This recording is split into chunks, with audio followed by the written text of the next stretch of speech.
Right. Yeah. There's got to be some line to where you're like, okay, like we're friends, but it's also how I make my living. Yeah, and like most people understand that, but it's also hard to be like, I actually have to charge you like Quite a bit. my hourly rate, which is like $100 an hour. Is that your rate? Yeah. Flat? Is it flat rate always, or does it vary depending on the project? I I guess we're getting ahead on the questions here, but yeah. Well, you can get into it. All right. Well, thank you, Noah, for agreeing to being on the podcast. No worries. My It's been pleasure. I was here a couple of days ago, but I'm here again. Yes. That's fine. I skipped out on for the Jets game, but we won. That was That's all the that good one. matters. And we were just talking about this. That was Logan Stanley's last game as the Winnipeg Jet. Yeah, he should have scored though. He didn't? Nope. Who scored? I didn't watch the game. Sandberg? Really? He doesn't Sandberg scored early, and then Scheif scored the OT. I watched. That was the most I watched exciting the part of OT. the game. Was I the OT don't winner. like that we're going to OT every single time though. It's so stressful. We either And we're need giving to, out points. We're we just need to giving out lose. points for free. Well, yes. I mean, Chevy did quite well trading all those guys away for picks and for these two young guys. Yeah. I'm actually not sure if they're We that just young, need. I think we're at a point in the season now where we just need to just lose just tank it. Yeah. to get a better draft pick. I mean, I know Toronto's already got the first draft pick. Oh, is it secured? I think so. I saw that online somewhere. Why Toronto though? They don't need anything. They don't. They're battling for a playoff spot. Yeah, and we aren't. No, we're cooked. We're so cooked. We're so cooked. There's no way. Statistically, we were like a month ago. We should have been playoffs. pushing 6 months ago. Yeah, probably. Yeah. We should have Maybe at the beginning of the season, we should have tried to win more games. They should have started in training camp to start going. Yeah. They probably went in and be like, "Oh, we're the Calder Trophy winners, so we're not going to try." Well, and now we have 2 gold medalists Yeah. and one Stupid. somewhat silver medalist because he didn't play that much. No, Morrissey Morrissey. played one game? Yeah, and then he was injured. And Yeah. Is it? Well, did he play? Did he play last night No, he didn't. or two nights ago? No. Okay, so he's still injured then. Yeah. Because you would put him up there, especially now that Logan Stanley. Well, we'll see whatever happens. Yeah, him. Next He's D1. Was. Well, Stanley played on the top line. He was on the first power play. Yeah, because Morrissey wasn't there. And he was doing good. He's doing better than Morrissey. And now it's with the Buffalo. That's a stacked team. I don't really follow hockey that much. Well, just watch out. They're a good team. Like with Rasmus Dahlin and all those guys. so Eichel. Is Eichel still on there? No, whoa, no. And Eichel left quite a He's while on ago. Vegas, isn't he? Yeah, he's in Vegas. Okay. He used to be their captain, though. Mm. He used to be Sabres captain back in the day. I also watched Nick Foligno's last game in Winnipeg as a Oh, yeah, the Chicago Blackhawk. captain. Did he get traded, or did he just get the He got season- traded. Where'd he go? Wild, I think. Oh, because they're trying to get the two brothers to play together. But- Or they are playing together now, no? Yeah, I think so. The Wild, that's another team that's scary. With Kaprizov and... Dude, Hughes the now? Jets are cooked. Our division's the hardest. Because now Kadri's also playing for the Avalanche. And then we have Nashville, who we Hate. beat sometimes and don't beat sometimes. Yeah. It's stupid. And the Blackhawks are also in there. Yeah. But they aren't that good of a team. No, Like, well, Bedard's- they have Bedsy. That's pretty much it. Bedard's their only guy. I don't even know who he's paired up with. Anyways, we're getting off topic. Really, Spinning really circles. early. Here we go. That's what it's for. So, anyways, thank you for being on the podcast. And what's your elevator pitch? Give us your elevator pitch. Noah Klassen, family of 2, and custom furniture maker, and just fill in my name. Noah's A.R.K, A.R.K Carpentry. It's me. How did you come up with that? Was it like a right away decision, or did you have to like really search for it? Did you have other names in mind for the company? I don't know. It wasn't hard because I thought of it before I started. Okay. So I'm like, well, what should I call this if I'm going to be doing a business? And our Carpentry just made sense. And then I'm like, well, Noah's Ark. And like a lot of people actually make that connection. And I'm like, oh, so I don't know if some of my clientele are faith-based or what, but I don't, like, we can get into that more later of the inner workings of A.R.K and business and what I do. But Yeah. that's my elevator pitch. I'm married and love my wife and have a home, which is hard in this economy, and have a beautiful garage that houses all of my tools. Usually people say like, have a beautiful child. No, have a beautiful dog. No child. Have a beautiful garage. Yeah, it's small, that's your but baby. it's beautiful. It's got a lot of my babies in there. It's a very expensive garage. Oh, I don't doubt it. Where do you get your wood from? Where does that come from? Depends on the project. Like if I'm doing a live edge slab, I'll search around marketplace because there's a lot of people that have they just cut down trees and mill them up, and then I have to get them either kiln dried, or there's a couple people in the city that do kiln dry, which is basically taking green lumber and putting it in a sauna, but like a dry sauna for a couple weeks, and that kills all the bugs, brings the moisture content down, so the wood's stable enough for you to use. But for like most of my projects I do, it's through a company called Hardwoods. So they're actually in the stock market. They're that big. They move like $6 million worth of revenue every 3 months. Do they do flooring by any chance? No. They do a lot of plywood and veneers and stuff. So I make them busy with hardwood sales. I don't do much MDF or veneers. MDF is? Oh, I don't even know the acronym for it. What? It's basically wood chips that are glued together, and then it's pressurized. So if you cut it up, it's super bad for you. Yeah. It's like asbestos, but for wood. Yeah. But it's not even real wood. It's just glue. True. It's half of it is... Well, most of it is just glue. I would say it's 80% glue and... I can't remember like 20% wood chips. For MDF is either. I was just talking about this like 2 days ago with my boss. Hey Siri, what does MDF stand for? Medium density fiberboard. There it is. Let's see if she picks it up. It's probably an East Indian guy, actually. Medium density fiberboard. Why is it? It just makes me laugh. You know what? My sister has the same thing for her Alexa, for like a little Alexa Echo. Oh yeah. Yeah, we all have one in our rooms. And, yeah, my wife likes the Australian dude. Okay. Maybe I should talk in an Aussie accent more. Yeah. Maybe she would like it. I don't know. She would get less mad about you buying expensive equipment. Yeah. Anyways. So how do we meet each other? We know each other from church. Yes. Because when I started in Clyde, I was already there. You were already there. I was a vet. Was this your last year, or did we have 1 year of overlap? I think we had 1 year of overlap because I'm grade 9 boys. Oh, okay. So I'm just a grade below you then. Yeah. Because I'm grade 8 boys. Yeah. Oh, I thought it was more of a difference. We had a lot of years of overlap.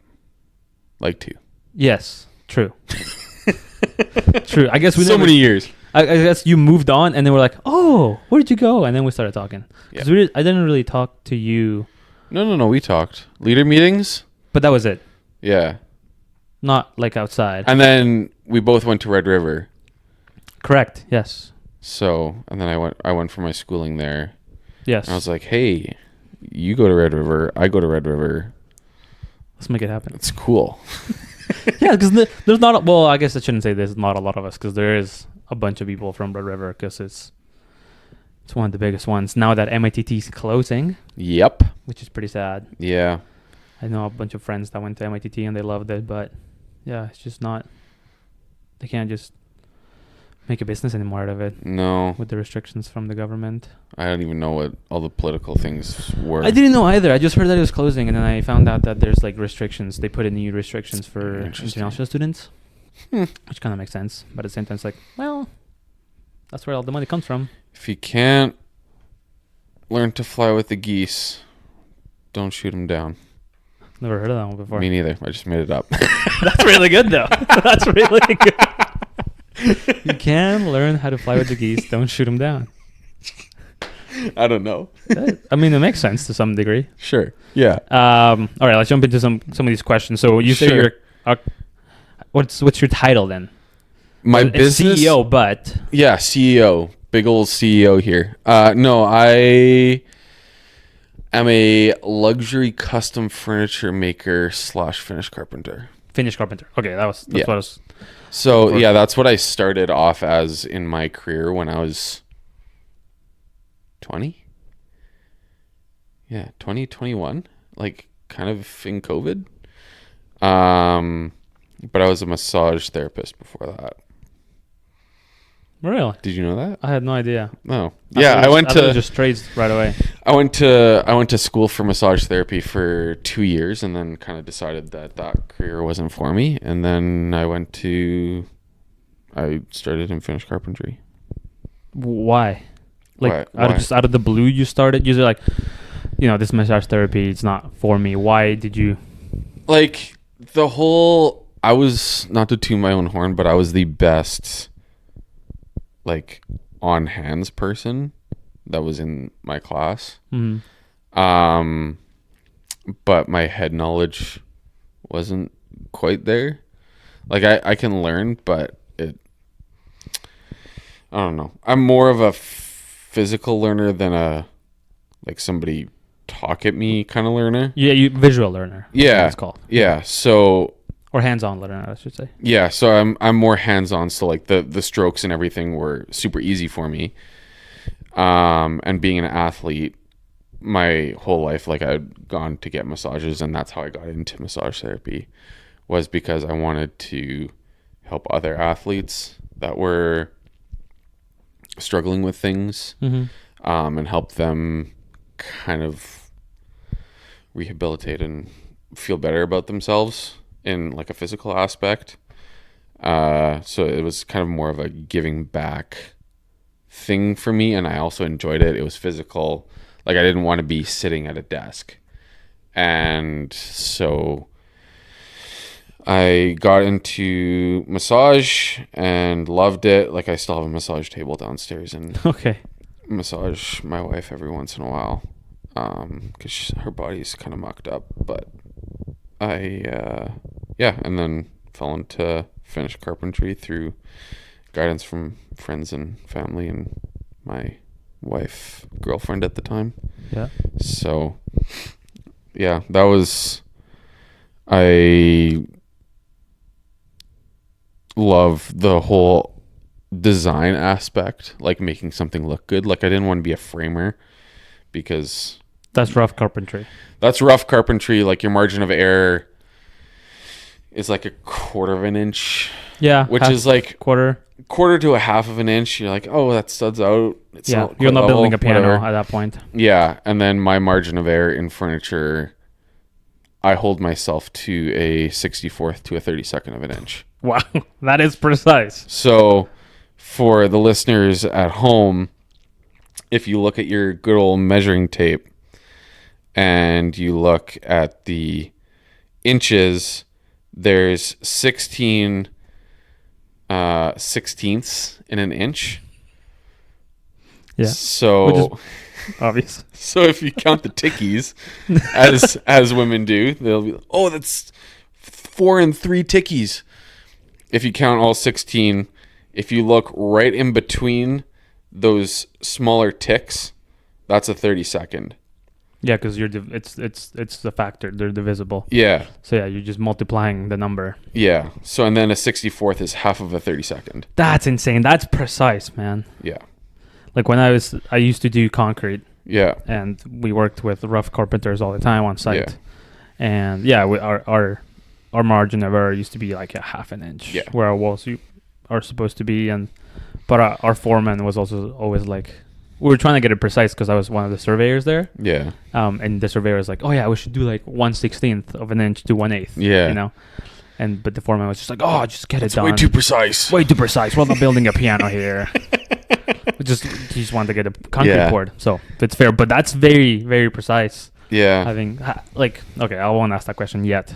Okay. On your website. Yeah. Oh, you did some digging. Well, of course I did some digging. Look at you. On your website, you have that video at the beginning. Yeah. Where you mention where you started kind of like using your hands. Yeah. Building Lego. Is that something that you still enjoy? No, because it hurts my feet when I step on them. You're not supposed to be on the ground. You're not a kid. Like, yeah. If there's Lego around, like I'm sure, like I don't have time now. Fair, yes. But when I have kids of my own, they will definitely be getting Lego, and I will probably build it. But I was the type of guy, I could not deviate from the instructions. Really? When I was a kid, I could not. Well, neither do I. I get bothered when like I'm looking at the instructions and you can't find a piece. Yeah. And I always think like Lego messed up. Yeah. And I was like, I'm gonna make history, like, because Lego never messes up. Yeah. Well, and like the thing is, like, if you have a plan and Lego specifically sent you something for you to build, I'm not going to. Well, and you bought it too. And I bought it. I'm not going to deviate from what it says it's going to build me. Like, I'm not going to build a race car if I bought a boat. Like, that just doesn't make sense in my brain. Right. So I just built whatever it told me to. And like my creative side wasn't like, now even I'm probably too OCD to kind of freehand something with Lego. But okay, well that leads to my next question, because in Lego you have instructions. Yeah. When you're making custom furniture, it's custom, so it's always different. Yeah. But there's no instructions for custom carpentry. No. How would you say that applies to you building that Lego that does bring instructions that you follow? It doesn't, and it does, because I have, when a client comes to me and says, I want something specific, they'll usually send me an inspo pic. Oh, okay. And I deliberately ask for those because it gives me a sense of where their mind's going. Mm-hmm. And as I would call myself a furniture designer too. Okay. Like I can sketch. I took art class and whatever, so I have that creative side of me. So I can say, okay, so you like this portion of a coffee table, or you like this detail in a dining table.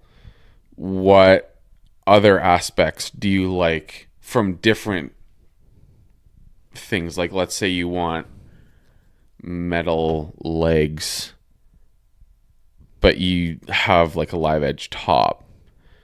Like some metal legs won't look good with a live edge top, and vice versa, and whatever. So my job is to guide clients to the best informed decision that makes them happy, but also is something that I can do without purchasing thousands of dollars worth of tools. Right. Even though that would be fantastic. But yeah. So I've seen on your Instagram and just like overall like the success you've had because of your hard work. Like at what point were you like, oh, like at the beginning of your journey, what point were you like, oh, this could definitely work out? Like, you know, you probably tried it as like, you didn't come in thinking I'm going to make a living out of this, or did you? I kind of did. Yeah, like so you were only looking for success. You weren't just trying things out. No, so the whole I kind of have to credit all of this to the Boschmans, because my father-in-law told me when we moved into this house, he's like, "You've got a big garage. You should start building stuff for other people." And I'm like, "Okay, like, what am I supposed to build?" Yeah. Because like all I had known was finished carpentry. So I just built and looked on Pinterest, and Anna White has a lot of good DIY stuff. And so I posted that on Marketplace, and I think I have a picture. I don't even know if I'm going to go all the way back here, but I took a picture of my very first project, and it was a 4-foot by 12-inch pine bench, and it looked absolutely hideous from the standards that I build by now. Right. But do you have this bench, or you sold it? No, this was like my first order. So you sold it? Yeah. Yeah. Yeah. Somebody commissioned me to make this for them. Did you tell him that he's like, this is my first project? Yeah, he's like, "Oh, by the way, this is you're the guinea pig." No, I was so confident. I'm like, this is gonna work, and we're making history together here. So, there's my wedding for the listener. Oh, I built a coffee table too. So this isn't the living room we're sitting in now. I'm showing Nick the Those are the exact same books that are on. Yep. That's our wedding books. So that was made out of 2x4 pine. That's a 2x6 though. Or it's whatever. Home Depot lumber. 2x4s are on top and the bottom, but they're 2x6s. Yeah. And then that's in our sunroom. I was really proud of this one because I did a cross brace on the bottom. Yeah, that looks cool. So yeah, then I just had kind of designs. So yeah, they were definitely simpler. Yeah, than that was the design. It's on what's in front of me today. Yeah. This is the bench. Oh. July 11th, 2023. That was it. That was my first. Looks pretty good. That was my first piece of furniture. I like it. Yeah. So that I posted this picture on Marketplace because it seems. Who takes these pictures? Do you take these pictures? No, I took them off of the internet as inspo. I wasn't claiming it as my work. Oh, okay. It was like, here's some inspo. Do you want me to make these? I put in my description that this is not the product. This is not me. Oh, I guess this is the product, but that's not the picture of the product that I made. Yeah. Yeah. If you want it, I'll make it for you, but it's not made yet. Yeah. Okay. And then I made my second ever piece July 17th. Which is the same bench, but just longer? Just longer. Yeah. So it was made out of 1x4s and 2x4s. Out of really crappy Home Depot lumber. And that was the garage too. That looks very different from now. There's no sheathing on it. No. So I insulated everything to make myself nice and warm. Oh, it wasn't insulated. It wasn't. What did you put in there? Insulation, R22. Insulation and plywood. Okay. I was wondering if if it was a bat or wool or. Oh, yeah, it was bat insulation. Okay. Yeah. Fiberglass. The pink stuff. Yeah. That stuff is good. Yeah. Does the job. It's warm. Keeps me warm. It's fine. Yeah, it's pretty good. Okay, so you said you specialize in what? What carpentry? Fine. No. Finished carpentry. Finished carpentry. Yes. I used to. I still do it on the side. Okay. But that's what I started my career in. But so how diverse are your projects nowadays, and what's the timeline for a project of yours? Timeline, I usually give about 2 weeks for a build. So that gives me start to finish, starting at from when I out? purchase the lumber. Okay. Or sorry, when I pick up the lumber to when it's delivered to their house is 2 weeks. So what I do is like I'm booking out into September right now, which is kind of crazy. How many months is that? 7 months. Yeah, no, my kids have brutalized that for me. That's so... Sorry, keep going. So yeah, somebody will reach out to me on Marketplace. That's where I have kind of my ads. And so I post inspo pics from Pinterest and whatever on there with a description, and people message me and say, hey, I want this with this and this. Can you make that? I'll be like, yep. Shoot them a quote. And then if they like the quote, they accept it. I push it through my website.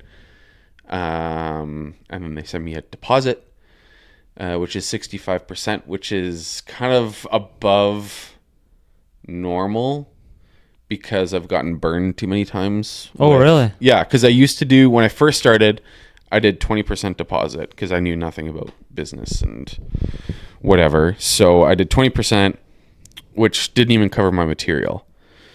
So I'd be going on the faith that they would kind of follow through with their purchase, I guess. And so I made 2 nightstands for somebody. This was, I think, the 3rd or 4th project that I did.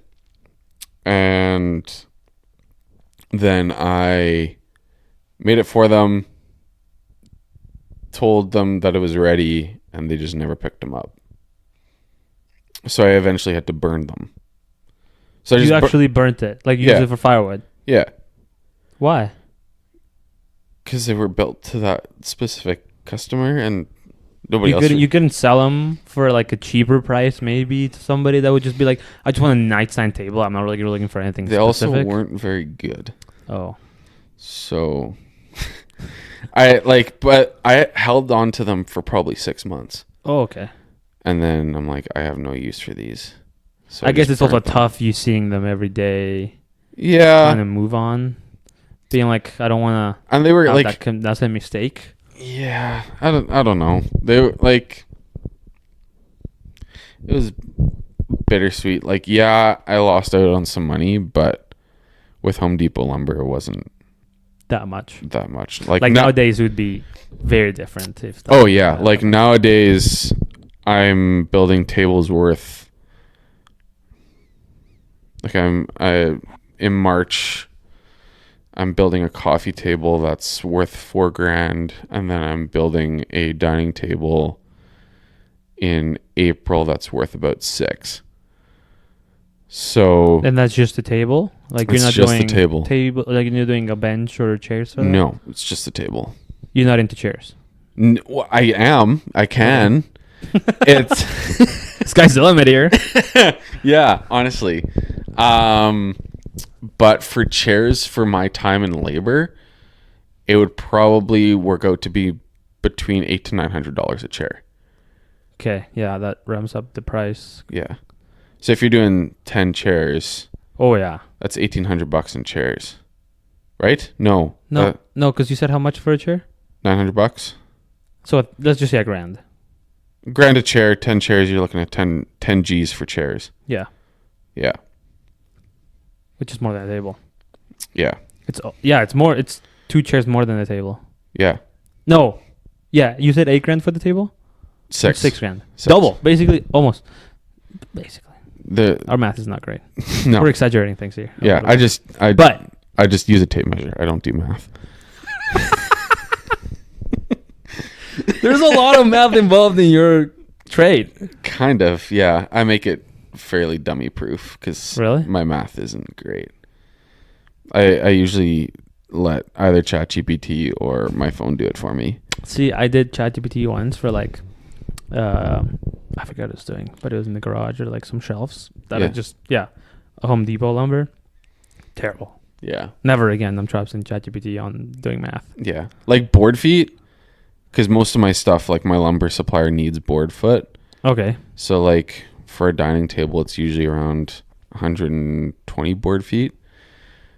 But that means probably nothing to you, but that means everything to the lumber supplier. So like I have a thing on my phone where I plug in how long the table is. Let's say it's 8 feet, and then the thickness of it. So a board foot, for everybody that wants a little education on board feet, it's a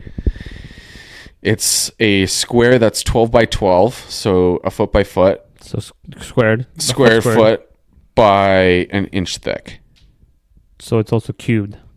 Oh, Yeah. but it's not a foot cubed though. No. Yes.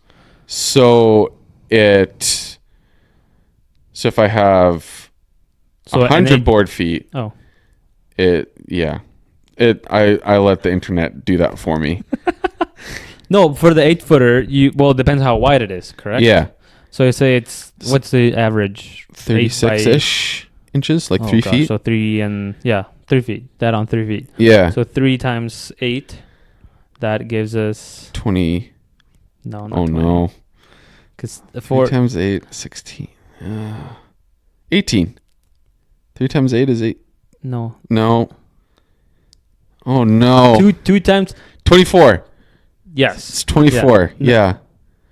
3 times 8 is 20. Yes, it is. It is because 16, then you have 4, and then you add 8, and then 4. So you're split down the middle. Wow, this is embarrassing. Yeah, coming from a luxury almost furniture architect maker. Not almost architect. And architect and a furniture guy. Both just using numbers heavily in their respective fields. It just tells you how much where the world is going. Yep. So going back, board foot 24 square feet. Yeah. By an inch. Yeah, but most of my tables are around 2 inches thick. By 2 inches then. Yeah, so you times it by 2, I guess. So that's what the board supplier would need, right? Yeah, so they would need how many board feet I need. And then that's just equates to lumber. Yeah. So yeah, then that I don't even know where we were going with the board foot, but yeah, so then I use that and make furniture out of it. Okay. And then that each species of lumber has a specific price. Right. What's the cheapest? Pine? Yeah, but I don't deal with pine. Why? That's for peasants. Is that what do you find that you're? That's actually a good question. What do they sell at like Home Depot? They sell. Is it like SPF, pine, SPF? Fir? Yeah, so it's pine, spruce, and fir. So you don't know which one you're getting unless you know the difference between the grain. Like you like smell it and like lick it. Yeah. And then take a little nibble. Yeah. Yes, this tastes like a fir. So this is definitely pine. No, it's minty. Yeah. It smells like my truck. That could not be good. No, like I have an air freshener in my truck that smells like pine. Oh, like the little trees? Drift.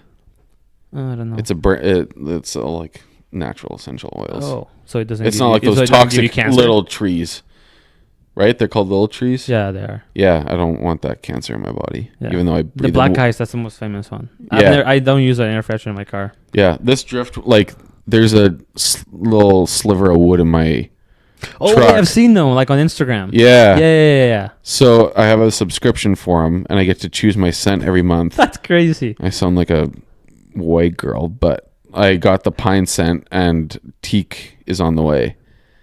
Teak? So teak is for next month. What is that supposed to smell like? I don't know.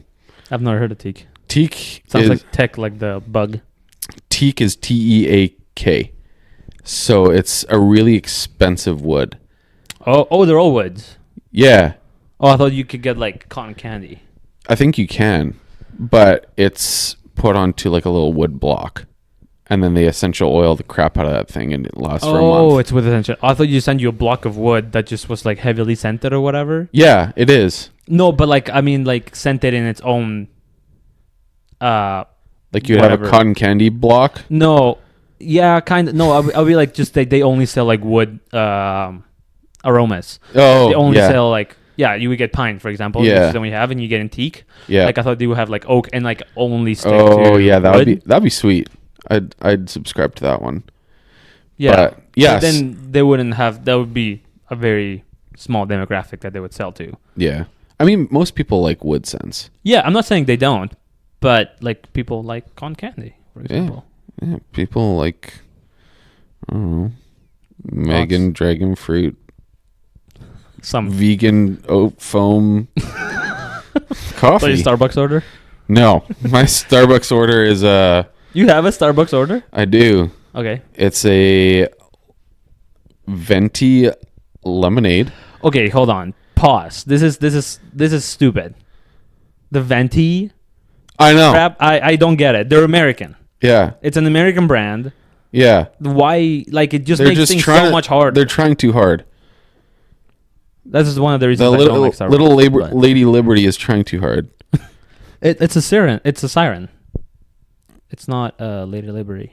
It's a woman. I don't know what it is. Oh, it's a siren Okay. or siren, however you say it. Assyrian? The one that takes the pirates away, like in Pirates of the Caribbean. Oh, okay. Yeah.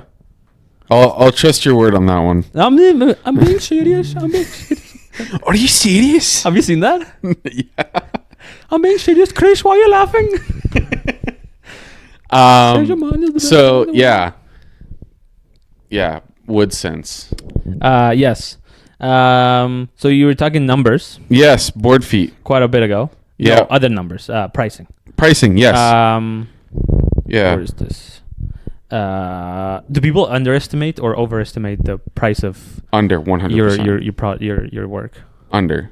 Underestimate. So they're Under. surprised when you tell them the quote. Yeah, 100%. How do you deal with that? I actually saw this thing on Instagram today where it's like, how much does your service cost? And it's like $5,000. And then you're like, oh, okay. What? Or like, what's your price? $5,000 to do it and $0 to not do it. So Interesting. So you choose.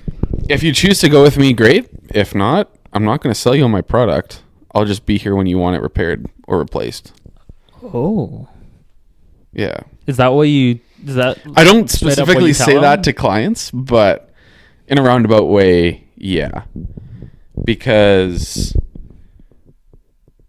cheap, you're going to hear me go on a rant here. So spinning circles, here we go. Custom furniture I feel like should be a staple in homes. Like every home should have custom furniture. Yeah. Well or made. real wood furniture. Not IKEA. Not IKEA. Because one, you're supporting the economy more than big box stores. Yeah. Because like you can go to Structube, IKEA, or Urban Barn and get whatever you want, but it's going to be made out of really cheap material. MDF, for example. MDF, yeah, with a veneer that's thinner than a piece of paper. And when you, we bought one from Structube, and my wife uses it as a sewing table now. But we put a dent in it, and you can see right through the veneer. Oh, yeah. So, that table is cooked. So, with real wood furniture, it's repairable, and it's like a quote-unquote living, breathing thing in your house. And it's something that you designed. It's something for your space designed by you. Yeah. And why wouldn't more people want that? Yeah, it's unique. Yeah. It's very unique. There's not another piece like that. Yeah. All of my pieces are one of a kind because I haven't created one piece the same because everybody's different. Yeah. And that's how it should be. You don't go to a box store and say, yes, I want that beige looking table. And there's 50,000 more of them because they just made a bulk order.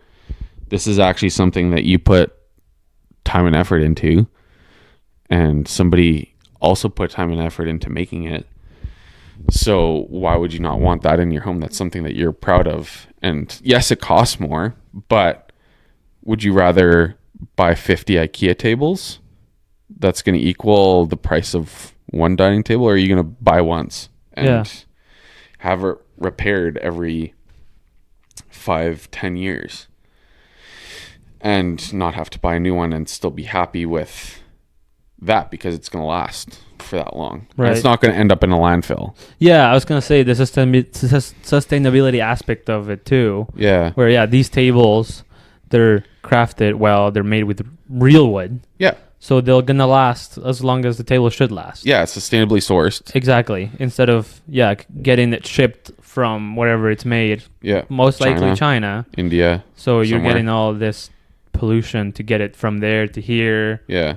Where these are locally sourced from local trees here in Winnipeg. Like I saw this, I don't know what it's called. The lumber that I buy isn't sourced locally here. But there is people that are milling here. For live edge slabs. Like for our rough carpentry that we do at my work, like we have a Hutterite colony just outside of Starlight.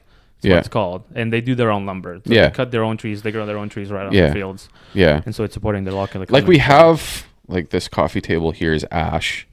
Like we have ash in Winnipeg. It's just easier for the lumber companies to get the stuff from other places. Well, like BC, for example. Yeah.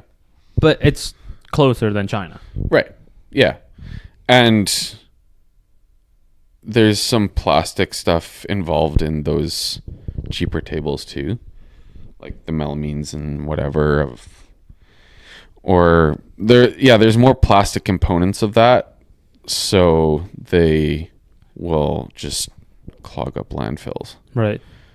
Whereas wood will just naturally decompose. Yeah. If it ever gets thrown out. Right. Yeah. Yeah. There's some tables that are like really old. Yeah. And like they're still in mint condition. Yeah. And you can refinish them and they look brand new. Yeah. And that's the beauty of it. Has there ever been a project that you were working on, like you were talking about those two coffee tables that just went completely sideways? Maybe not payment wise and like delivery wise, but just like your actual execution? No, I do everything perfectly. No, again, 1/16 of a. Yeah, no. So no, what is it? 1/32? 1/32 to a 64th. 64th. Sorry. Yeah. Yeah. Yes and no, because I think this was the last straw on anything I used that was pine or SPF or whatever you want to call it. So I made this dining table for this couple. The base of it was a metal base. It cost more than the table. So they paid roughly the same price for the base as they did for the table. That's how cheap the wood was. And this is still when I was working as a cabinet maker, like a year ago. And pine, if you know the memes of going to Home Depot and picking through an absolute circus. Yeah. Yeah. So it's hard to... They're like leaf springs. Yeah. And you don't know what they're going to do. And the moisture content's through the roof. Like they're at 20%, which is high, sopping wet. Mm-hmm. So I built them this table, and so this was in summer. Finished it. She's like, "Oh, can you hold on to this table for another 2 weeks to a month until I can come and get it?" I'm like, "No." Because my garage is small. Yeah. And I can only work on 1.5, maybe 2 pieces at a time. But with a dining table, it's harder because it's a big expanse of a space. And you need work. And you want to create like a 2-foot bubble around it because you don't want to damage it. Yeah. Yeah. So that takes up a lot of space, and I hadn't really optimized my space yet or gotten the tools that I needed. that I have now. So I said, hey, I'm going to charge you a storage fee. And she's like, oh no, I'll get my son to pick it up. So say that. Money always talks. So her son comes to pick it up, and it's pouring rain. And so she's like, well, I talked to him, and he's like, well, what are we going to do with this table? I said, do you have a tarp? And he's like, yeah, we can bring one. So we tarp up the table and stick it on the back of his truck, and everything seemed good and whatever. Like, when I gave them the table, it had a little bit of a cup to it. So a cup is where it looks like it's smiling a little bit, and a bow is more of a rainbow. So it had like a little bit, like maybe a 16th of a cup. So it wasn't terrible. It was probably my clamping that I've refined my skills a lot since then because of said instances. And coincidentally, her name was Karen. So that has just a sour taste in my mouth already because her name's Karen. Shout out Karen if you're listening. Probably not, but what's up? So maybe. So then they drove this table in the pouring rain all the way to Steinbach. Oh my gosh, that's from here, like what, 45 minutes to an hour? Yeah, in the pouring rain. Yeah. And pine being as unpredictable as it is, yeah, I just don't see how it would stand a chance. Like hardwood, like what I do deal with now, it's fine. Be better, yeah. It'd be better. And it's actually dried to a right moisture content.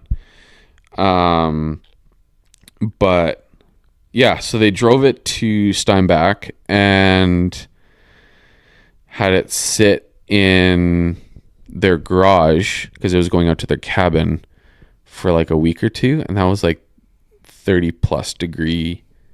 It just so happened that it was that like one of the hottest weeks of the summer. Yeah. And Winnipeg summers are stupid humid. Yeah. So the rivers. Yeah. So it sat in there for a week, and then it just cupped even more. And I put C channels into it, which, for lack of better words, help negotiate with the wood to keep it flat. So it's a that's for the base. So you can no, it's for the top. So it goes on the underside of the table. It looks like a little C. I know what it looks like, and then it's like you slide it in. You slot it in, yeah. So I had those in there, and it's still cupped. Two of them, yeah. Okay. Yeah. So she sends me a picture of a level across the table with a pen fully slid underneath in the middle. Oh no. And she's like, "What's the deal with this?" And I said, "I don't know. Wasn't like that when I left my shop." True.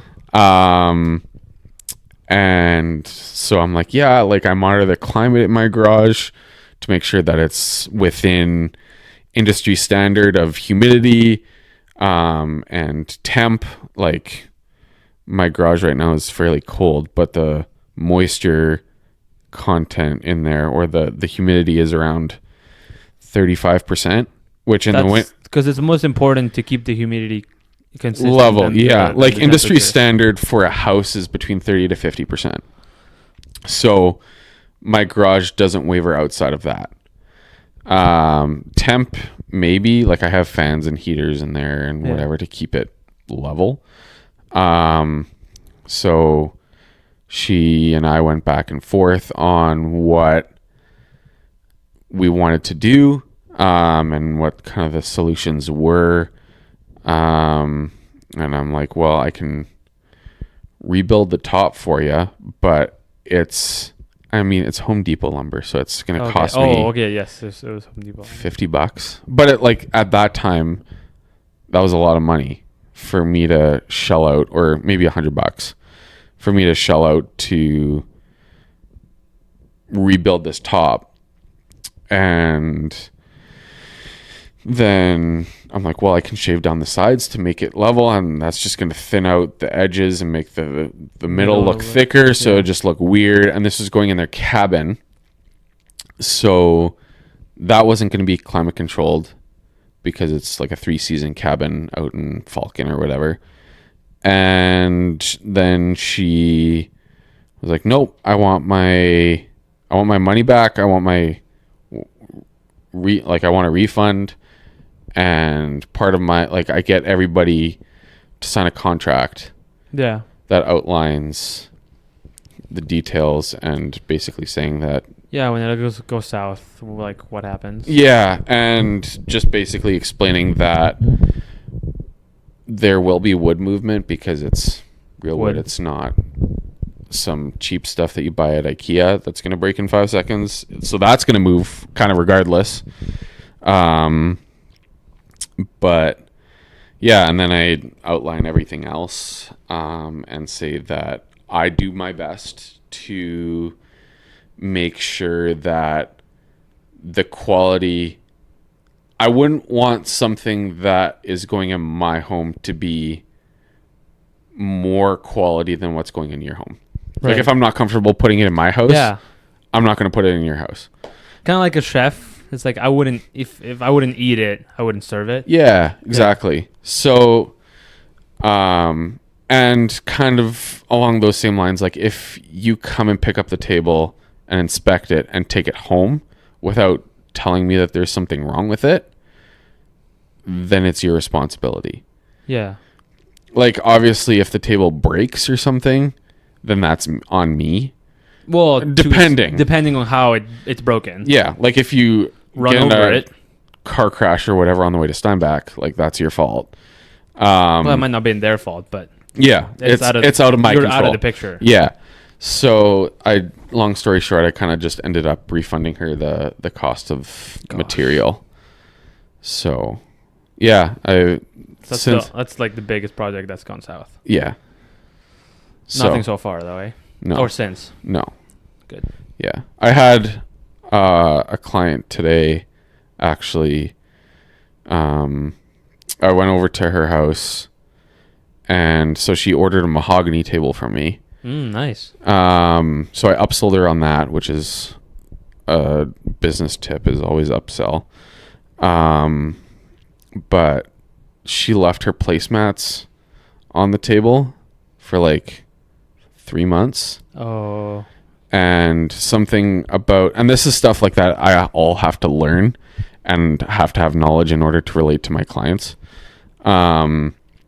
But woods like cherry, mahogany, and walnut, or some more exotic woods, if they get UV, like normally if you get something sun bleached, it usually gets lighter, where walnut, cherry, and mahogany or teak or whatever will actually darken. So she took the placemats off after whatever amount of time, 3 months, and there was a nice little ring where her placemats were. And that's not something that is my responsibility, because I put a ceramic coating on there, which is like the top tier of finishing for wood furniture. And she's like, oh, doesn't the ceramic coating like negate all the UV rays? I'm like, no. So I went over to her house today and we chatted, and she had the full intention of me sanding that table down to get off the stain, to get off the bleach, or the restore everything to its original state. It's darkened. It's weathered. It's like when you tan, but you only put sunscreen on one spot, like certain spots, and you can see where you got burnt. Yeah. Same exactly. Thing. Yeah, exactly like tanning our bodies. Sorry, keep going. And yeah, so we talk for 45 minutes, and she's like, you know what? I actually want it darker. Oh, so you have to stain it now? Yeah. And I'm like, okay. So I came here to... That's an easier fix then. Yeah, so I charged her whatever amount to just do this clear coat on top and sand it and refinish it. And then she comes to me and is like, oh, I actually want it darker. So I'm like, okay, so now I have to order a new thing of stain. And I have to refinish the legs. I have to refinish everything. Mm-hmm. So that's going to cost between $700 to $1,000. So like another table. Yeah. Half the price of what she paid for the table. Gosh.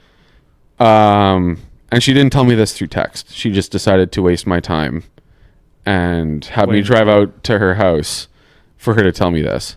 And I had all my stuff with me to refinish this table. So that was kind of a complete waste of my Friday afternoon. But hey, but the customer's always right. Well, that's why I have contracts in place, because she originally...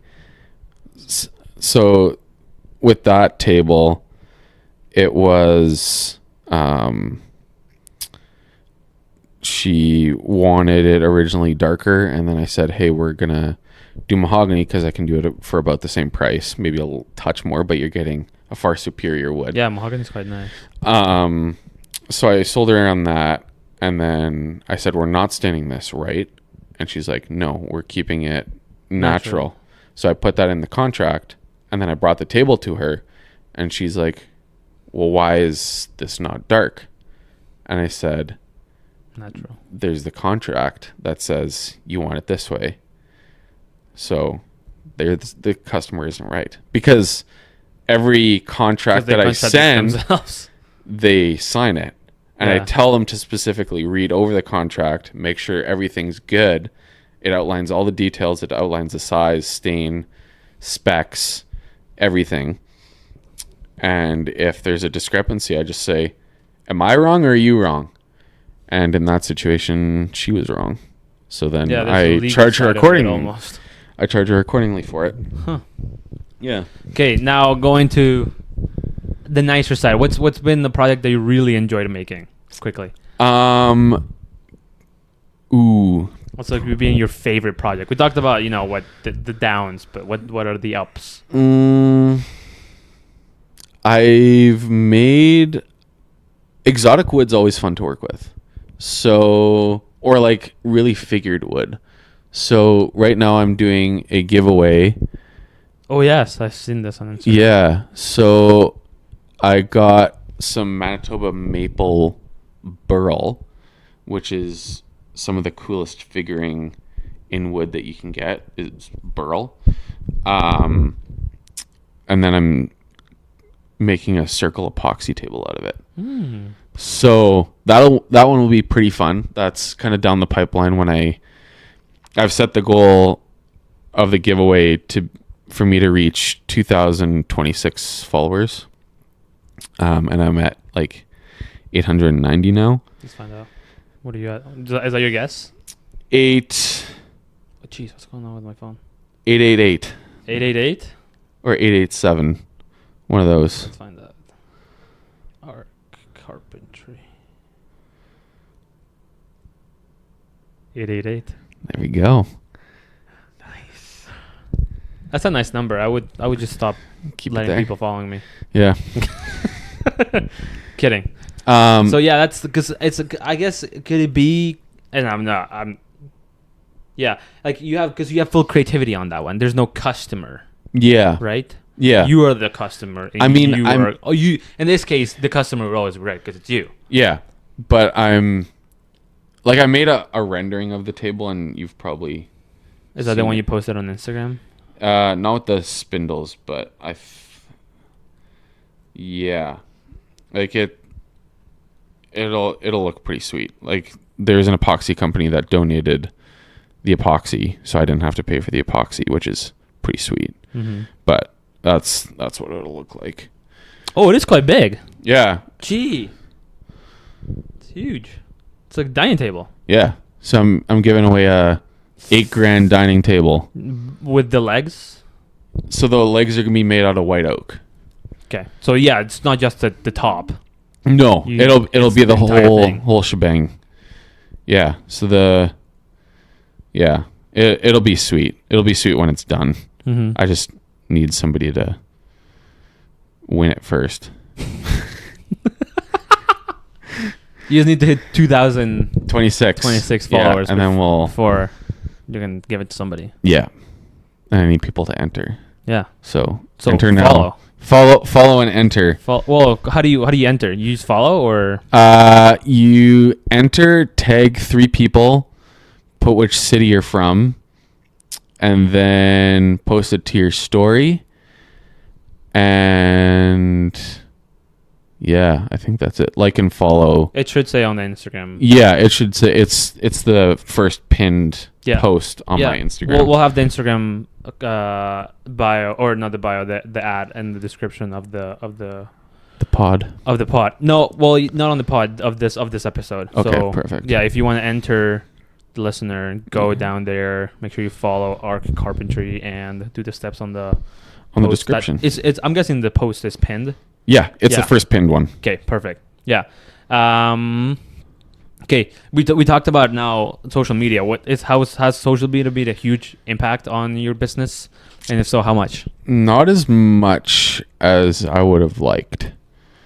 So far, I guess. Yeah. So social media for me has always been hard. Like, I know for some people it's really easy and they get a lot of followers. I've never been.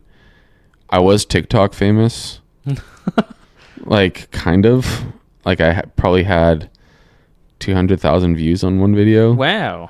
Which I have one on my Instagram that's around that for epoxy. But yeah, I had like 5,000 followers on TikTok, which is like, for when it first started, was fairly big-ish for somebody from Winnipeg.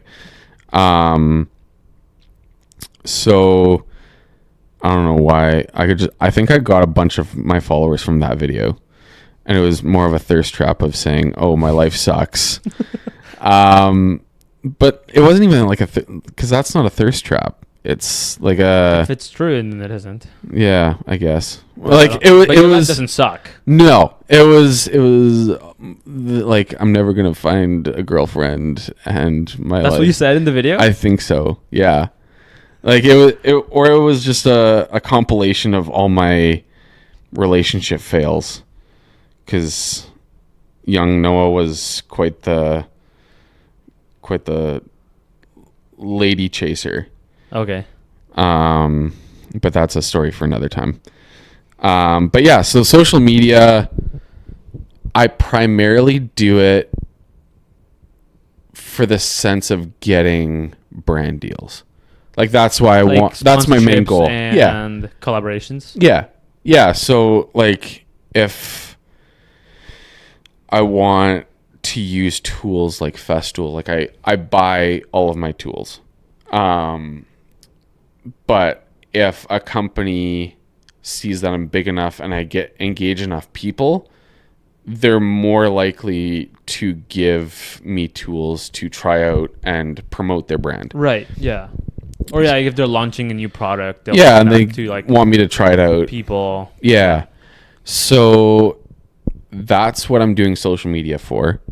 And obviously it's easy to get brand exposure that way, and social media is the way of the world now. Oh yeah. So that's primarily why I do social media, and just to show what I do. Hey, I just got a new follower. Look at that. This is not live, by the way, in case somebody was wondering. 889. Oh yeah, you're right. Yeah. There we go. But yeah, so it's all about brand deals and showing people like that I am a legit company. Yeah. Because you need that credibility of like, oh, I'm just on Facebook and I post ads. Yeah. Like, there's lots of scammers or people that want to make you cheap stuff that's not going to last, or scam you outright. So if I have the credibility of the Instagram, the website, all of that kind of stuff, and the reviews are a huge thing. Yeah, people look at reviews often. Yeah, so I have 18 5-star reviews now, which is, like, for construction companies, that's a lot. consistency wise. Yeah. So having that as well as a website and social media presence is. I was gonna say that, like, for our company, like, most of our customers come from social media. Yeah. And like shows, like going to shows and like setting up a booth. Like, not a lot of people really look at the websites nowadays. Yeah. Like the first, it's just a verification check. Yeah, kind of like that. Like they have most of our customers, they know us from social media, and then they go check out our website. Yeah, like they don't find and stumble our website. Yeah, I get a few things from my website. It's more kind of loose ideas. Right. Like maybe I've gotten 1 or 2 jobs from my website. I've gotten none from Instagram. What are they? Oh, they're usually just like voice to voice then? Marketplace. Okay, Marketplace. Yeah, that's where I primarily get all of my clientele. Which is social media. Yeah. It's like, Facebook. It's Meta, Facebook, but it's like I'm posting a service, which I guess I'm not really supposed to according to Facebook. But like I'm not supposed to be selling a service. I'm supposed to be selling a product. Yeah. Like one individual product. But there's a way around wording and whatever. Yeah. Yeah. So yeah. It's not illegal. No. Not that I know of. Both of us. Not that I know of. Okay. Come at me, Facebook, I guess. Well, this is quite a roller coaster of emotions, like going from like projects that you're really excited to like really frustrating projects. Yeah. What keeps you motivated through all this? My wife is going to hate that I say this, but my main motivation is for me to be the primary breadwinner income provider of our house. So it's a competition. Well, I'm already the breadwinner, so I've already won. So 1-0 now. Yeah, I just don't want her to work. Okay. That's my main motivation. I want her to bake bread, make me fat, have lots of kids, actually 2 kids, and for her to stay at home and teach her kids the way of the world and not have to worry about going to work every day. Mm-hmm. And yeah, like just creating a legacy for my kids of like, oh yeah, your dad works hard. Yeah. And has built something to show for it as well. Yeah. It's something that's tangible and not just plug in something to AI and it spits out your job for you. Right. Like I'm physically working with my hands. Yeah. Which is rare. Nowadays it's rare. And people don't want to work. Yeah. Like young, the listeners are probably all young people, but and you're all surprised. The demographic of my podcast is quite diverse. Okay, but there is people our age listening. Yes. Yeah, like I'm not saying all young people don't want to work, but there's a vast majority. Yeah. Of younger people that just want life handed to them on a silver platter, and like that wasn't me in sports. That wasn't me in school. Like I had to work for everything that I got, and I'm really proud of that. And being a solo business owner that's making quite a good living in the economy that we're in at 25, I would say that's pretty crazy. Yeah, it is. It's very admirable. Thanks. You're making me blush. No, I'm being serious. Yeah. Like I like coming to your house and like looking at it. It's like you like, and like the thing is like you also take care, like you're not selling your product, you're also using your product. Yeah. Because like we were talking about, like you made a bunch of stuff in this house that from the outside looks very different. I was very surprised when I came in here. Like your kitchen's like very well done. Thanks. Yeah. So. And I was only in cabinetry and learned from scratch in like self-taught a year almost. Well, I was hired by somebody, my old coworker, who started his own business because our mutual boss was so bad. This is my first finished carpentry company, and then they started their own business, and I joined them after I got fired from another company. Construction is just it's tough. Hire fire. Yeah. Willy-nilly. Well, that's why unions exist. Yeah, I haven't been a part of a union, but I don't Well, need to most anymore. people are. Yeah. That, because they get laid off often. Yeah, and that's just kind of the nature of construction. But yeah, I was in the cabinetry business for a year and kind of learned everything from scratch. Yeah. And that was the same thing with finished carpentry. Like, I didn't know how to read a tape measure when I started 4 years ago. And I hadn't really picked up a power tool because my dad never really taught me. Like, there was opportunities, like I worked with my hands, but it was never like, it was stuff with my hands. It wasn't with power tools. Like, I would have to hand crank something with a screwdriver, not use a drill. Right. Or like hammer it instead of using a nail gun or whatever. Yeah. So everything was by hand, which I'm thankful for, but I learned as I was going through. Like, I had never really used a miter saw before, and being asked to cut casing for a house that's $1 million on your first week of the job is kind of daunting when you don't know how to use a miter saw, really. Stressful. Yeah, and you don't know how to read a tape measure, and you're cutting stuff. It was a wild week. Yeah. But yeah, I've fought for everything that I've got, and I'm really proud. Obviously, I want more because I would love to retire my wife very early, and if I make enough, retire my parents before they retire, and because they've made a good living for themselves, but obviously would like to give them more of a cushion. Yeah. So if I can do both of those things and be happy and enjoy what I do still at the end of the day, then success. That's the dream. That's the goal. Nice. But, yeah. Has your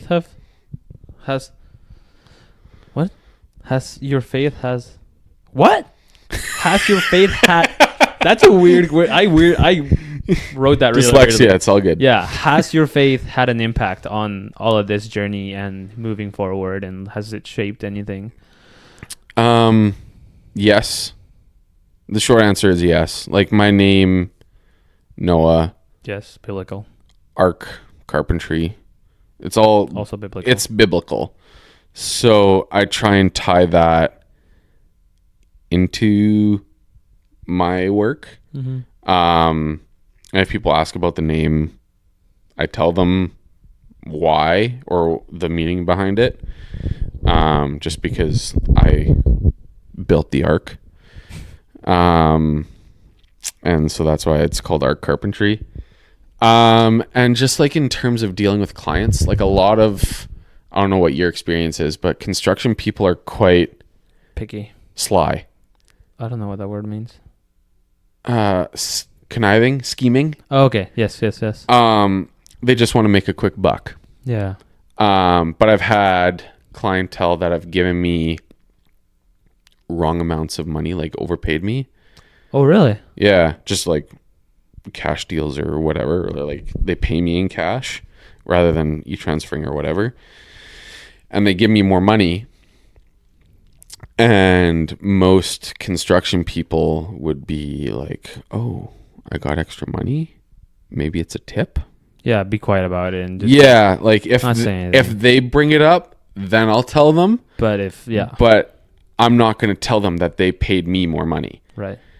So I've had to do that on a couple occasions where I've said, hey, are you meaning to pay me this extra amount?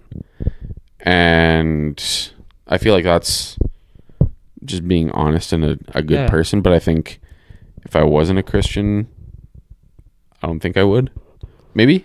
I don't know. I feel like it depends on the person, but yeah, I guess we have more values. Yeah, like I hold myself to a higher standard. Mm-hmm. So like, I don't outrightly say that I'm a Christian company because, like, I don't know how that would really affect brand and target audience and customers. But I try and conduct myself in a way from when the client reaches out, when they first want something to, I guess, forever, because they'll have the table or piece in their house forever. I want to be the person within reason, obviously, that's integral and wants to be a person that has good values and morals and isn't just the person that makes something for you to get a quick buck off of you. Like I genuinely, and like I have sweat equity into the piece too. So I want you to be happy with the piece that I created for you, that I lovingly crafted for you, and I want you to be happy with it. And so like it's not necessarily like me plastering, yeah, I'm a Christian, I have whatever, like I'm tatted up with Christian stuff. Like I do have tattoos, but like it's all Christian based. But I want them to know by my actions, like, oh, he's a different company. Right. I don't want to be known as the sly, gross person that just tries to get money off of you. I want to be the type of person that just is honest and genuinely cares about my clients. Because I do. Like I really care about their values and opinions, and I listen to them for however long they need to tell me the process of why they want this piece and how they want the piece done and whatever. So yeah, like that would be, I guess my answer to it would be, I want my actions, and like that's how Christ calls us to live, is through our actions. Yeah. Because faith without works is dead. So I just want my works to show my faith without necessarily saying my faith. Yeah. If that makes sense. Yeah. Yeah, like actions speak louder than words. Yeah. Yeah.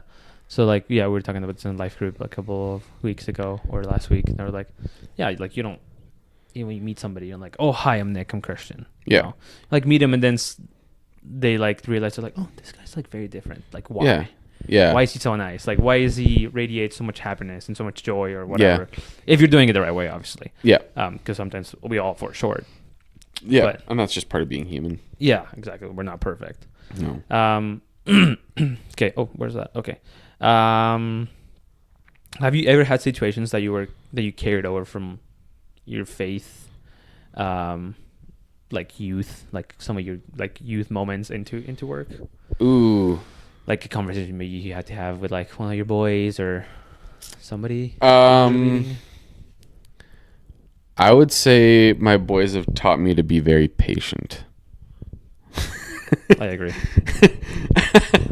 They're little twerps, but I love them. Yeah, like dealing with clients can be hard, and I'm chatting with them and they can be passive aggressive or talk for too long or aren't saying the right thing or whatever. But being a youth leader, I guess you like have those people skills, and when your boys are watering fake plants with Coke, you learn to have a certain level of patience with anybody.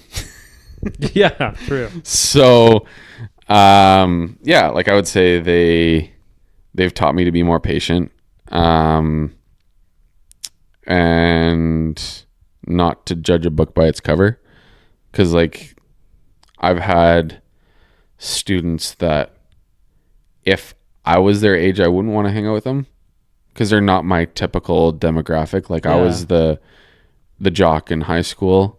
I was a sports guy, and I was one of the only guys in my grade that played sports, so I just kind of naturally got the jock title. But I mean, I also had a class of like 25 when I graduated, which is fairly small. Yeah. But like I wouldn't choose to hang out with those kinds of people, like that are, or demographic or whatever. They're of a different quote unquote social group. Yeah. Sure. Yeah. So like getting to know those boys and not just like the guys that I naturally click with, It's been challenging and hard, but it's also been rewarding because it develops connections with them. Yeah. And they come to me. Like, I've had a bunch of boys that are in, let's say, that separate group that I wouldn't normally, if I was their age, talk to or be friends with. They've come up to me and expressed some issues and whatever, which has been really great especially for guys. Like, I hear all the girls groups are like, we're crying. They figure all of it out in like the first week. Yeah. And they're like all crying together and just like hugging each other, and they're all best friends and pouring out their souls to each other. And guys are like, yeah, guys don't do that. I farted last night. It stank. Or they're just quiet. They're just very reserved. They don't really talk. Yeah. Like, for some of my guys, I don't like it sometimes when it's like I'm making them uncomfortable, because I was in that situation too where I didn't want to talk. Yeah. Like, I just didn't have an input on the conversation, or I just didn't relate to the topic, or whatever. And my leader would call me, and I would be like, "What? Why? Like, why are you doing this?" But then, why are you calling me out like that? Yeah, exactly. But it'd be freeing too when I would answer something, and it's tough. Like, as a leader, and I was seeing the other side of being on the other side of the coin. It's like I want them to talk, because when they talk, then it's much more comfortable. If one person talks, then everybody relates. And if I'm just talking, they're not going to learn anything. Exactly, and it's a group discussion. Yeah, it's not a speech. Yeah, and if their peers are chatting about different things, they're more likely to engage rather than correct. Yes, this old guy talking about different things. Mid 20s. Yeah. They call me Unk. Unk, yeah, they for sure call you Unk. Yeah. And they're like, "Oh, how old are you?" I'm like, 25. Unk. And they're like, why don't you have gray hair already? Like, you're old. That's wild. Like, my body feels it from playing sports, but I'm not that old. Like, once I have kids, then I'm old. Yeah, they asked me, it's like, how old are you? It's like 22, and they're like, okay, you're getting there. You're getting there. Yeah. Yeah. Okay. Do you have any advice for somebody that's looking into getting into carpentry, or thinking of doing stuff with their hands, or just thinking about maybe they're not in the right career path or something like that? Like, in terms of business, or is that a different any business, or just like what to do with their lives? Don't have figured out. Lives. I don't know. Surround yourself with people that care about you. Because that's what led me into doing what I do now. And I fell in love with it, and it's been great. But having people in your life that, genuinely care about your career path, and if you're struggling with if you should quit your job or not,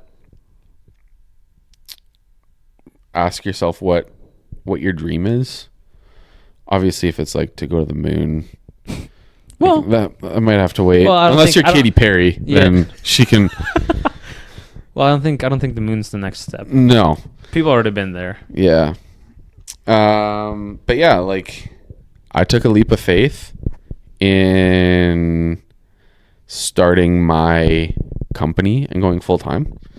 I was originally part-time, and I kind of scaled back the hours with my other company until we both mutually agreed that it was time for me to move on.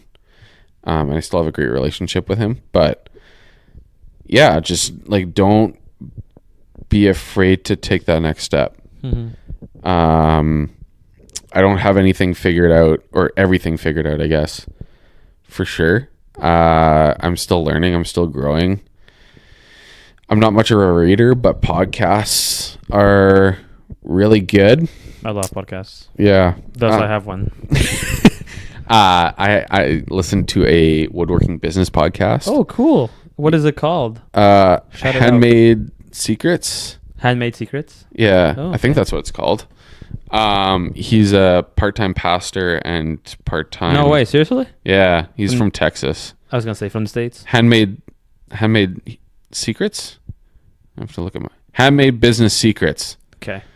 Um, I'll put it in the description of the video as well, or of the podcast as well. So if Yeah. anybody wants to check it out, I'll definitely give it a listen. It sounds really interesting. yeah. So it's like he has 465 episodes that just talk about woodworking and business principles. Yeah. Because most woodworkers or people like blue collar guys will work with their hands and say, oh, if I do the work, the business will come. But you actually have to put in the effort on the business side to get the clients to do the work. Right. The work is the byproduct of your business, like your business focus. Yeah. So yeah, just if you're wanting to be an entrepreneur and start your own company, do it. Start it as a side hustle. That's what I did, obviously. And I had really big aspirations of getting big really quick. I feel like that's a pretty common misconception. Yeah, and with social media now, it's really blown out of proportion. Yeah. With like, oh, TikTok, like you can become TikTok famous overnight. Yeah. And it's that easy, but you have to be that 1.1% of a person to do that. Whereas like I showed you like that, my bench, that was my first piece. Not a bad piece. No, but it like compared but it's evolved. It's definitely evolved. And find something that you're passionate about and make it work. Yeah. And nobody's going to care more about it than you. And I heard one of my favorite YouTubers, Blacktail Studio. I was going to ask. Oh my gosh. Yeah. I was going to ask, do you know Blacktail Studio? Yeah. That guy's funny. Love his content. He works with some really nice pieces. Yeah. Like some big clients too. Like Yeah. his shop is very nice as well. Well, he's building a brand new one.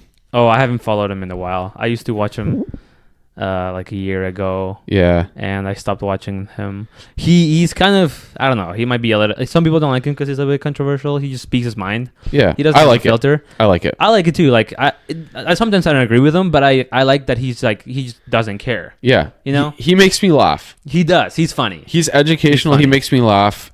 And he is really good at woodwork with whatever he does. Yeah. And like, he'll say that he's not the best woodworker, which is sometimes not true because he's pretty good. He's pretty good. He knows he's perfected his craft. Yeah. Which is walnut black epoxy tables. Sorry, keep going. But he said, and this can kind of apply to anything, that if you care about your product and your craft more, you just need to care more. Yeah. And nobody else will do it for you. And nobody's going to hold your hand and say, okay, like you need to do this. And you need to care about what you care about. And I can tell if I'm talking to somebody about their business and they are kind of like they work for somebody or they're doing something for themselves and they're not into it, I can tell. Whereas people, I'm not tooting my own horn, but if people ask me about art carpentry, like my face will light up and I will tell you about it for hours. Till your ears. Till you tell me to shut up. Yeah. Yeah. So if you care about what you do, then I feel like success will follow because you'll put in the work because you care. But yeah, just take a leap of faith. What's the worst that's going to happen? Failure. Yeah, sure. But there's always opportunities. Like, not you fall once and then you get yourself back up. Yeah, like I've learned, failed. Like those tables. Yeah, that was failure. Sure. Yeah. Like I still made a good product, but it was like it wasn't. It was great firewood. The thing. Honestly, if you ever need firewood, best evers.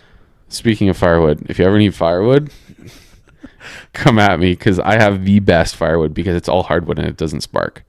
Oh, it doesn't pop? No. I like when it pops though. You like the sparks hitting you? Yeah. Okay. No, not hitting me, but I like the noise of it. Just yeah.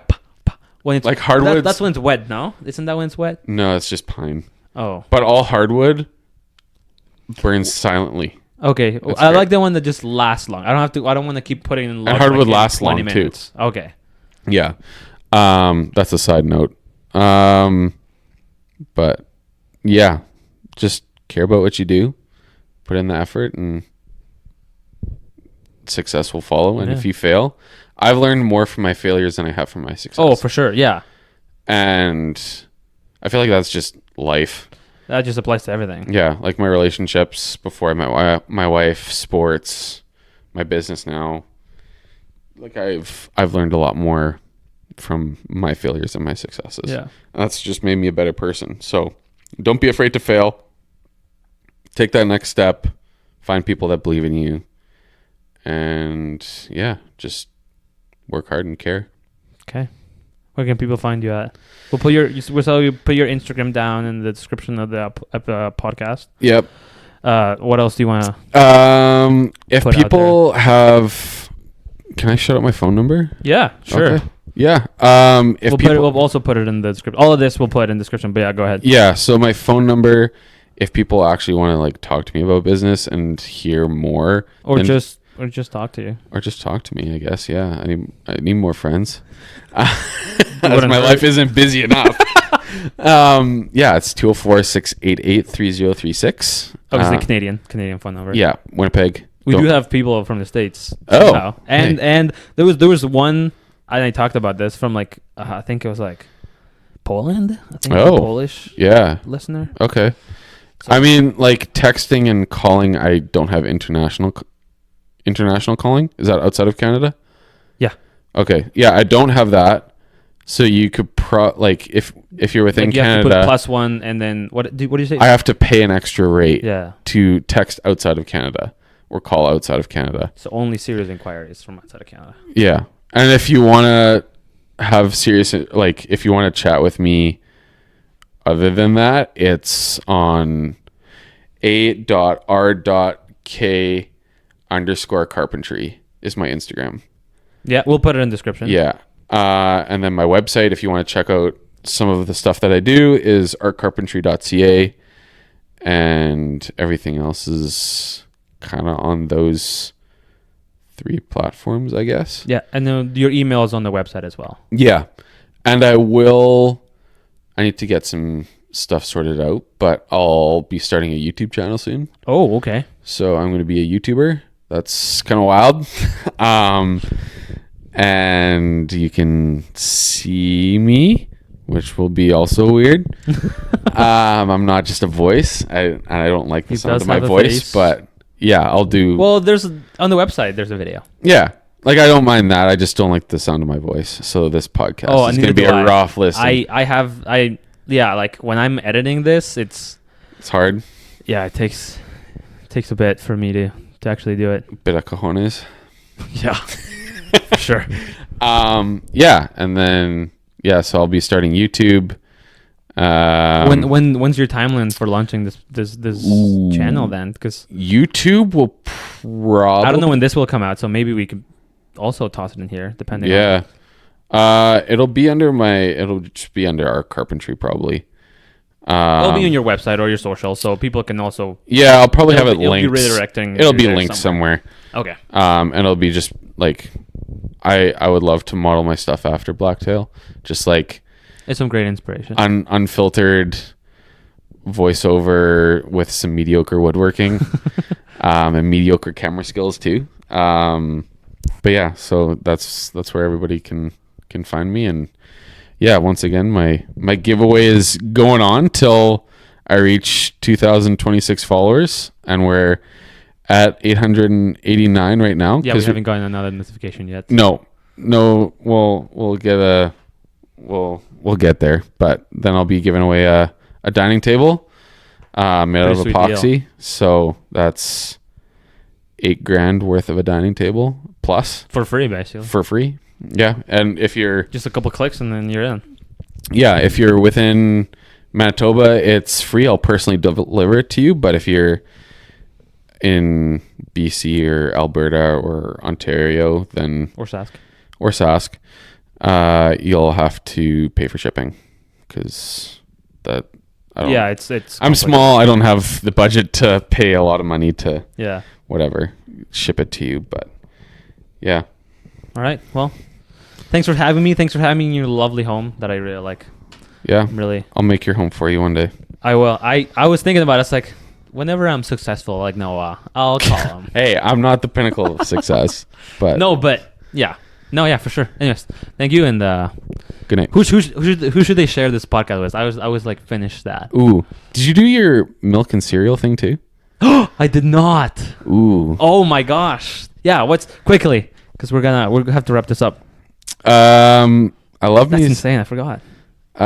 cereal Vector because I'm on a health diet kick now. Okay. With a protein milk. Oh really? Like the milk and protein powder. Oh okay. I thought you bought like the protein shakes already. No. You poured that in there. So yeah, or because I'm on a diet, it's fat-free pudding and protein powder with milk.